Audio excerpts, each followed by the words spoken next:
Santo Ângelo, um dos mais importantes santos da Ordem do Carmo, enquanto estava no deserto, por um período de 5 anos em que viveu totalmente solitário, recebeu a seguinte revelação de Nosso Senhor. Sabe, Ângelo, servo meu, a cidade de Jerusalém, a Galiléia e toda a terra da promissão, Capadócia e Egito, com muitas regiões da Ásia e da África, passados poucos anos, irão de todo ao poder dos ismaelitas. As igrejas, os templos que tu vês agora, onde se celebram os louvores divinos, serão destruídos, e as cerimônias, costumes e observâncias dos cristãos em tudo, quase serão reduzidos a nada.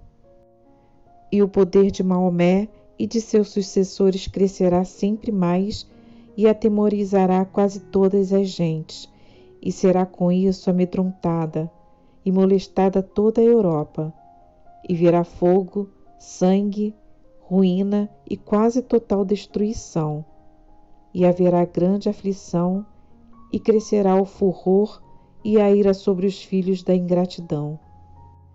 Estas coisas virão pela abominação daqueles que edificam Babilônia, dissipam o santuário e sustentam o povo da maldade, o ódio e rancor, e o arrastam à crueldade, desonestidade, malícia e pecado.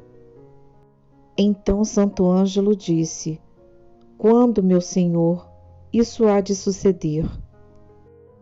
Cristo respondeu-lhe: quando a Igreja, despojada de seu esplendor, jazer como uma viúva, quando a cadeira do pontífice romano seja posta em contradição, quando se levantarem os hipócritas com cor e pretexto de santidade e religião, defraudarem os povos, e a Igreja estiver cheia de seitas, nas quais reinarão a soberba, ambição, luxúria, com todo o esquadrão de seus filhos.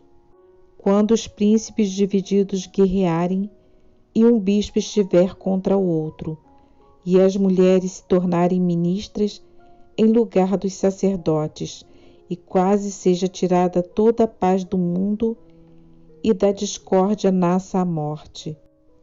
Quando os hereges prevalecerem, e a fé estiver quase extinta, e seus pregadores se derem a vaidades e loucuras, então meu eterno Pai mandará o seu furor e permitirá que os filhos da ingratidão sejam atormentados pelos inimigos do meu nome.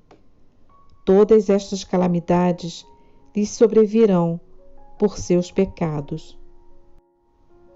E tendo Cristo dito isto, desapareceu aos olhos de Santo Ângelo, em uma nuvem alvíssima. Esta revelação se encontra na vida de Santo Ângelo, escrito por Enoque, patriarca de Jerusalém. Devemos nos trazer grande admiração a notícia de que uma profecia como esta, escrita no século XIII, esteja se cumprindo tão perfeitamente nos nossos dias. Vemos aqui a relação entre a expansão do Islã com a crise da cristandade. De fato, a Igreja, agora sem o seu esplendor, jaz como uma viúva triste e amordaçada. A cátedra de Pedro já não se apresenta como um baluarte seguro da doutrina imutável. Vemos nestes tempos os hipócritas modernistas, com toda a liberdade, sob o pretexto de uma maior pureza da religião, acabaram defraudando os povos dos seus ritos e de sua piedade, e a Igreja vai se enchendo de seitas, que, como várias falsas igrejas, corroem o seu interior e dilaceram suas forças, aumentando a perda das almas e a confusão. Vejamos como os bispos estão uns contra os outros e como reinam a soberba e a luxúria. Encontramos a fé quase extinta e seus pregadores repletos de vaidades e loucuras. Quanto às ministras, disse o cardeal Bourke, com exceção do padre, o santuário se encheu de mulheres. As atividades da paróquia e até a liturgia se tornaram tão femininas em diversos lugares que os homens não querem mais se envolver. Sem dúvida, podemos nos remeter à profecia que diz: Teus príncipes profanaram o meu santuário. Então entreguei Jacó ao anátema e Israel às injúrias. A profecia, queixa que Nosso Senhor fez a Santo Ângelo, tão atual, se apresenta para nós como uma advertência muito importante.